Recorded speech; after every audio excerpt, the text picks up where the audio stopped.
അല്ലാഹു റബ്ബ് സുബ്ഹാനഹു വ തആല ഏറ്റവും അധികം വെറുക്കുന്ന രണ്ടാമത്തെ ഒരു സ്വഭാവമാണ് കസറത്തു സുആൽ. ഇന്നലെ പറഞ്ഞത് തീരമാണ്. കേട്ടതും കുടിച്ചതും എല്ലാം ഇങ്ങനെ അതിന് പറഞ്ഞു നടക്കുക, അത് അള്ളാഹ്ക്ക് ഇഷ്ടമില്ല. എന്ന് പറയുന്നത് കസറത്തു സുആൽ, ചോദ്യം അധികരിപ്പിക്കുക എന്നത് അള്ളാഹ്ക്ക് ഇഷ്ടമില്ലാത്തൊരു വിഷയം. എല്ലാവരോടും ചോദിക്കണം, ഏടൊക്കെ പോയെ, ഏടുന്ന് വന്ന്, അല്ല ഞങ്ങൾക്ക് സ്വഭാവം കീർച്ചാണെങ്കിൽ കോടതിയിൽ അത്യാവശ്യമായിട്ട് വക്കീലന്മാർ കേസ് ധരിക്കാൻ വേണ്ടി ചോദ്യം ചോദിക്കണം. ഞാൻ അതിനേക്കാൾ വലിയ ലോയറാണ്. ഒരാൾ വരാൻ എഴുന്ന വന്ന് ഏടെ പോയെ, എപ്പോ പോയെ, എന്തിനു പോയെ, ആവശ്യമുണ്ടാവും.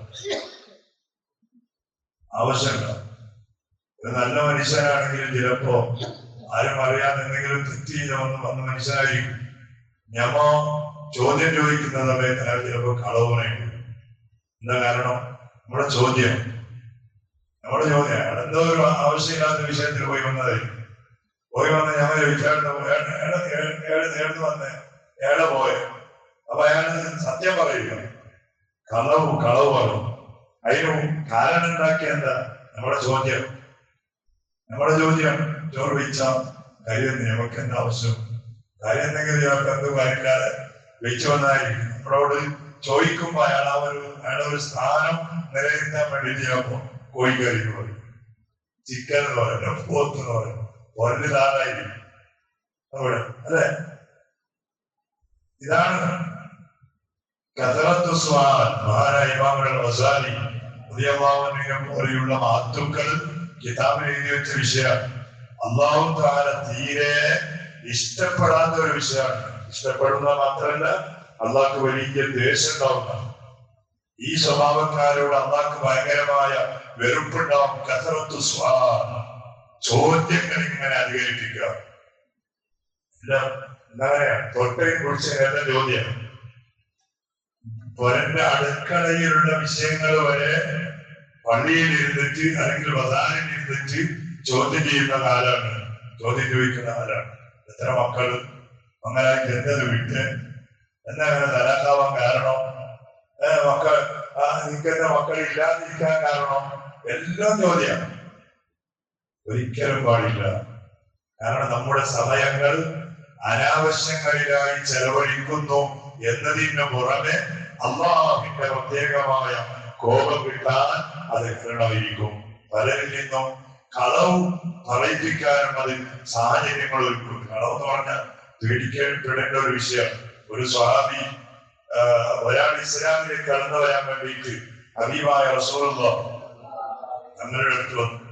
അയാൾ പറഞ്ഞു, ഓ നബിയെ, ഞാൻ ഇസ്ലാമിലേക്ക് വരാൻ തയ്യാറാണ്.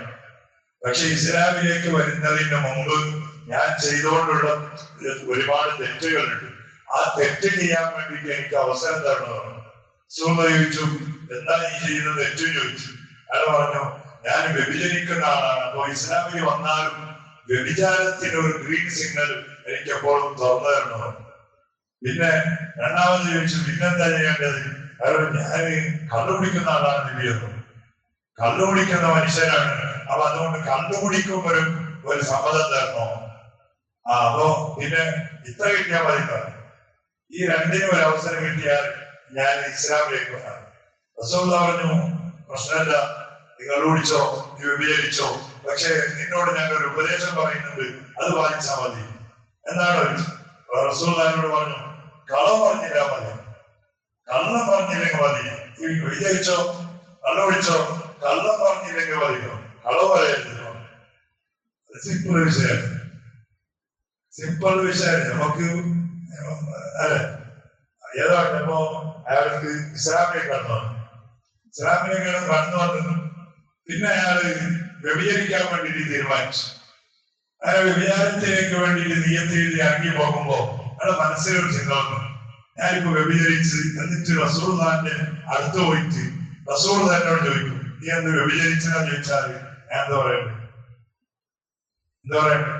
സ്വഭാവത്തിന്റെ മുന്നിലൊക്കെ ഞാൻ പറയണ്ടേ വ്യഭിചരിച്ചെന്ന് പറയണ്ടേ? കാരണം റസൂൽ പറഞ്ഞ ഒരു അല്ലെ റസൂൽ പറഞ്ഞ ഒരു ഡിക്ഷൻ എന്താ? കളവ് പറയരുത്. വ്യഭിചരിച്ചോ, കള്ളുപിടിച്ചോ, കളവ് പറയരുത്. അപ്പൊ സ്വഹാബത്തിന്റെ മുന്നിൽ വെച്ചിട്ട് എന്നോട് ചോദിച്ചാൽ ഞാൻ കളവ് പറഞ്ഞാൽ ഭയങ്കര ബുദ്ധിമുട്ടാണ്. ഇപ്പൊ നേരെ പറയുമ്പോ എങ്ങനെ പറയും ആളുകൾ? ഞാൻ വ്യഭിചരിച്ച് വന്നതെന്ന് പറഞ്ഞാൽ നാണക്കേടൽ, വ്യഭിചരിച്ച് വന്നതെന്ന് പറഞ്ഞാൽ നാണക്കേടാണ്. പിന്നെ അതുപോലെ കണ്ടുപിടിക്കാൻ വേണ്ടി തീരുമാനിച്ചു. അപ്പോഴാണ് മനസ്സിൽ വന്ന് ഞാൻ കുടിച്ചിട്ട് റസൂലുള്ളാഹിന്റെ അടുത്ത് പോയിട്ട് കുടിച്ചിരാൻ ചോദിച്ചാൽ ഞാൻ എന്താ പറയുന്നത്? കുടിച്ചിന്ന് പറഞ്ഞാൽ ഇളവിന്റെ സ്വാപത്ത് റസൂലുള്ളാഹിന്റെ മുന്നിൽ വെച്ച് കളവ് പറയുന്നത് നാണക്കേടല്ലേ? അപ്പൊ അതുകൊണ്ട് ആ ഒറ്റ വാദം കൊണ്ട് അയാൾ ചോദിച്ച 2 തെറ്റിൽ നിന്നും അയാൾ പിന്മാറില്ല. 2 തെറ്റിൽ നിന്നും കണ്ണൂടിയും വ്യഭിചാരവും എന്ന് പറയുന്ന ആ വലിയ തെറ്റിൽ നിന്നിട്ട് അയാൾ പിന്മാറാൻ കാരണമായി റസൂലുള്ളാഹിന്റെ ഉപദേശം, കളവ് പറയരുത്. അപ്പൊ അങ്ങനെ നമ്മുടെ ഈ ആവശ്യമില്ലാത്ത ചോദ്യങ്ങളെ കൊണ്ട് എത്രയോ ആളുകളിൽ നിന്ന് പല കള്ളത്തരങ്ങൾ പറയിപ്പിക്കാൻ അത് അവസരമുണ്ടാക്കുന്നു. അതുകൊണ്ട് മഹാന്മാർ പറഞ്ഞു, നിങ്ങൾ ഒരിക്കലും അനാവശ്യങ്ങളായി ചോദ്യങ്ങൾ ആളുകളുടെ മുന്നിൽ ചോദിക്കരുത്. ചോദിച്ചാൽ സമയങ്ങൾ പാഴാക്കാൻ ആകും. അത് മാത്രമല്ല അള്ളാഹുവിന്റെ കോപം കിട്ടാൻ അത് കാരണമാവുന്നതാണ്. ഇതാണ് 2ാമത്തെ വിഷയം. ആദ്യം പറഞ്ഞു തീരകാല എന്ന് പറഞ്ഞ് കത്തറത്ത് സ്വാൻ. ഇനിയൊരു വിഷയം മനസ്സിലാക്കാം. ഇത് ഒരു കേൾക്കൽ മാത്രമല്ല, നമ്മൾ ഇങ്ങനെ സ്വഭാവം നിർത്തണം. നമ്മുടെ ഉണ്ടായാലും നിർത്തണം. ആവശ്യമില്ലാതെ എന്ന് ചോദിക്കാൻ വേണ്ട. ആരോടാണെങ്കിലും ആവശ്യമില്ലാത്ത ചോദ്യങ്ങൾ. അതുകൊണ്ട് നമുക്കൊരു നേട്ടമൊന്നുമില്ല. ആരുടെ എന്തെങ്കിലും സീക്രട്ടായ വിഷയങ്ങൾ നമുക്ക് അറിഞ്ഞതുകൊണ്ട് നമുക്ക് എന്തിനാവാം? ഞങ്ങളിൽ നിന്ന് തന്നെ സ്വന്തമായി നമുക്ക് അറിയാനും അതുപോലെ തീർക്കാനും പല സ്വഭാവങ്ങൾ നമ്മുടെ ഉള്ളിലുണ്ട്. അത് ആദ്യമായി നന്നാക്കുക.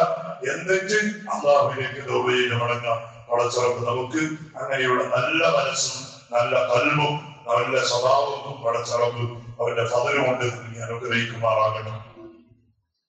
റഹ്മാനുറഹീമായ അല്ലാഹ്, പരിശുദ്ധമായ പ്രഭാത സമയം ബർക്കത്തുള്ള സമയമാണ്. ദുആ ഇജാബത്തുള്ള സമയമാണ്.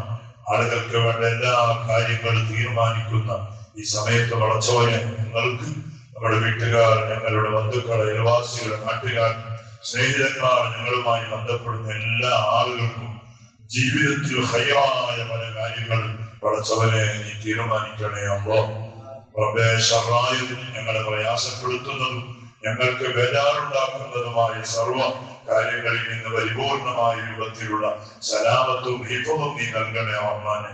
അല്ലാഹുവേ, ഒരുപാട് ആളുകൾ പലവിധ രോഗങ്ങളെ കൊണ്ട് പ്രയാസപ്പെടുന്നവരാണ്. പരിപൂർണമായ ശിഫ നൽകണേ അല്ലാഹ്. പ്രയാസങ്ങളും പ്രശ്നങ്ങളും പരിഹരിക്കണേ റബ്ബേ. ഗൾഫിലും മറ്റും അധ്വാനിക്കുന്ന നമ്മുടെ കുടുംബങ്ങളും നാട്ടുകാരും സ്നേഹിതന്മാരും ഞങ്ങളുമായി ബന്ധപ്പെടുന്ന പലരുണ്ട്. പടച്ചവനെ, ആഫിയത്തുള്ള ദീർഘായുസ് കൊണ്ട് അവരെയും ഞങ്ങളെയും നീ അനുഗ്രഹിക്കണേ അല്ലാഹ്. നമ്മുടെ ഒരു കൂട്ടുകാരന്റെ മരുമകൻ ഗൾഫിലേക്ക് യാത്ര പോയിക്കൊണ്ടിരിക്കുകയാണ്. യാത്രയിലൊക്കെ വലിയ ബർക്കത്ത് നൽകണേ അല്ലാഹ്. നമ്മുടെ യാത്രയിലും ബർക്കത്ത് നൽകണേ അല്ലാഹ്. എല്ലാവിധ അപകടങ്ങളിൽ നിന്നിട്ട് സലാമത്ത് നൽകണേ അല്ലാഹ്. അല്ലാഹുവേ, മരിച്ചുപോയ നമ്മുടെ ഒരുപാട് കുടുംബങ്ങൾ ഇന്ന് പള്ളിക്കാട്ടിലാണ്. അല്ലാഹുവേ, അവർക്കെല്ലാം പരിപൂർണമായ മഗ്ഫിറത്ത് നൽകണേ അല്ലാഹ്. മർഹമത്ത് നൽകണേ അല്ലാഹ്. സാധുക്കളായ നമ്മുടെ ആഖിബത്ത് നീ നന്നാക്കി താ അല്ലാഹ്. ബിഹഖി സയ്യിദിനാ മുഹമ്മദിൻ സ്വല്ലല്ലാഹു അലൈഹി വസല്ലം. ഹസ്ബുനല്ലാഹു വനിഅമൽ വകീൽ. നിഅമൽ മൗലാ വനിഅമൻ നസീർ. ഹസ്ബുനല്ലാഹു വനിഅമൽ വകീൽ. നിഅമൽ മൗലാ വനിഅമൻ നസീർ. ഹസ്ബുനല്ലാഹു വനിഅമൽ വകീൽ.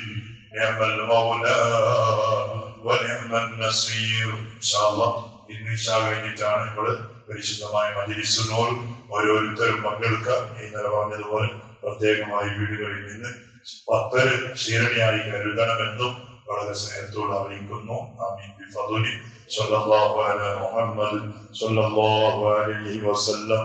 സ്വല്ലല്ലാഹു അലാ മുഹമ്മദ്.